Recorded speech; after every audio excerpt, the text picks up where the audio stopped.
One of the steps taken by government includes the mid-day meal scheme. अब देखिए जितने भी गवर्नमेंट ने स्कीम्स चलाए हैं उनमें से एक स्कीम जो है जो गवर्नमेंट द्वारा चलाई गई है वो है मिड डे मील स्कीम. आपने सुना होगा. This refers to the program introduced in all government elementary schools to provide children with cooked lunch. तो ये एक ऐसी स्कीम है जो सारे सरकारी जो एलिमेंट्री स्कूल्स हैं उनमें बच्चों को लंच दिया जाता है, दोपहर का खाना दिया जाता है. Tamil Nadu was the first state in India to introduce this scheme and in 2001.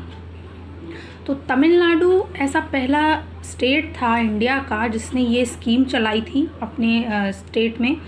और 2001 में सुप्रीम कोर्ट जो कोर्ट था उसने ये आदेश दिया सारे गवर्नमेंट स्टेट गवर्नमेंट को कि वो अपने स्टेट में भी इस तरह की जो स्कीम है मिड डे मील स्कीम वो 6 महीने के अंदर अंदर स्टार्ट कर दें. This program has had many positive effects. और ये जो प्रोग्राम जो चलाया गया उसकी वजह से काफ़ी सारे पॉजिटिव इफ़ेक्ट्स देखने के लिए मिले. These includes the fact that more poor children have begun enrolling and regularly attending school. इस स्कीम्स की वजह से क्या हुआ, काफ़ी सारे ऐसे पुअर चिल्ड्रन गरीब बच्चे जो थे वो उन्होंने स्कूल आना स्टार्ट कर दिया, रेगुलरली स्कूल अटेंड करना स्टार्ट कर दिया. Teachers reported that earlier children would often go home for lunch and then not return to school, but now with the midday meals being provided in school, their attendance has improved. तो teachers जो थे उन्होंने ये बताया कि mid day meal scheme जो लागू हुई उससे पहले बच्चे क्या करते थे, आते थे स्कूल और लंच के टाइम में वो लोग अपने घर चले जाते थे खाना खाने के लिए, लेकिन उसके बाद दोबारा लौटकर स्कूल नहीं आते थे. लेकिन जब से मिड डे मील स्कीम चालू हुई है, स्कूलों में खाना देना स्टार्ट किया गया है बच्चों को, तो बच्चों की अटेंडेंस में भी इम्प्रूवमेंट हुआ है. Their mothers who earlier had to interrupt their work to feed their children at home during the day now no longer need to do so. और कई सारी ऐसी मदर्स थी जिनको अपना काम बीच में ही छोड़ना पड़ता था क्योंकि उनको बच्चों को खाना देना होता था टाइम से घर पर, तो अब ऐसा कुछ भी नहीं हो रहा है. This program has also helped reduce caste prejudice because both lower and upper caste children in the school eat this meal together, and in quite a few places Dalit women have been employed to cook the meal. और इस programme की वजह से एक तरह से जो cast prejudice था, कास्ट सिस्टम था, जात प्रथा जो थी वो काफ़ी हद तक कम हुआ है क्योंकि दोनों कास्ट के लोग, अपर कास्ट और लोअर कास्ट के बच्चे इन स्कूल्स में आते हैं और साथ बैठकर खाना खाते हैं. और कुछ प्लेसेस पे तो ऐसा भी है जो दलित वुमेंस हैं, दलित औरतें जो हैं वो ये खाना खुद अपने हाथों से बनाती हैं. The midday meal program also help reduce the hunger of poor students who often come to school and cannot concentrate because their stomachs are empty. और जो मिड डे मील प्रोग्राम जो स्टार्ट किया गया उससे बहुत ज़्यादा उन बच्चों की भूख को मिटाने का एक तरह से ज़रिया बना, या एक तरह से जो भूखे बच्चे होते थे जो स्कूल आते थे क्योंकि गरीब होते थे और सरकारी स्कूल में पढ़ते थे, तो जब वो स्कूल आते थे तो पढ़ाई में उनका कंसंट्रेशन नहीं हो पाता था क्योंकि उनके पेट कैसे होते थे, खाली होते थे. तो इस मिड डे मील स्कीम से काफ़ी हद तक जो एक गवर्नमेंट ने ये स्टेप लिया है उससे काफ़ी हद तक इम्प्रूवमेंट हुआ है. While government programs play an important role in increasing equality of opportunity, there is much that still need to be done. Government programs जो हैं उनकी वजह से काफ़ी हद तक जो इक्वालिटी है वो इम्प्रूव हो रही है. और इस ऐसा नहीं है कि सिर्फ इतना ही काफ़ी है, काफ़ी कुछ और भी है इसके आगे जो अब भी होना या करना बाकी है. While the midday meal program has helped increase the enrollment and attendance of poor children in school, mid day meal की वजह से जो जो गरीब बच्चे थे स्कूल में जो आते थे उनकी अटेंडेंस में भी बढ़ोतरी हुई है। ओके इसके अलावा there continues to be big difference in our country between schools that the rich attend and those that the poor attend. अब एक चीज़ और है, काफ़ी बड़ा एक डिफरेंस है हमारी कंट्री में उन स्कूल्स में जहाँ पर रिच बच्चे पढ़ते हैं, अमीर लोगों के बच्चे पढ़ते हैं, और उन स्कूल्स में जहाँ पर पुअर लोगों के बच्चे पढ़ते हैं।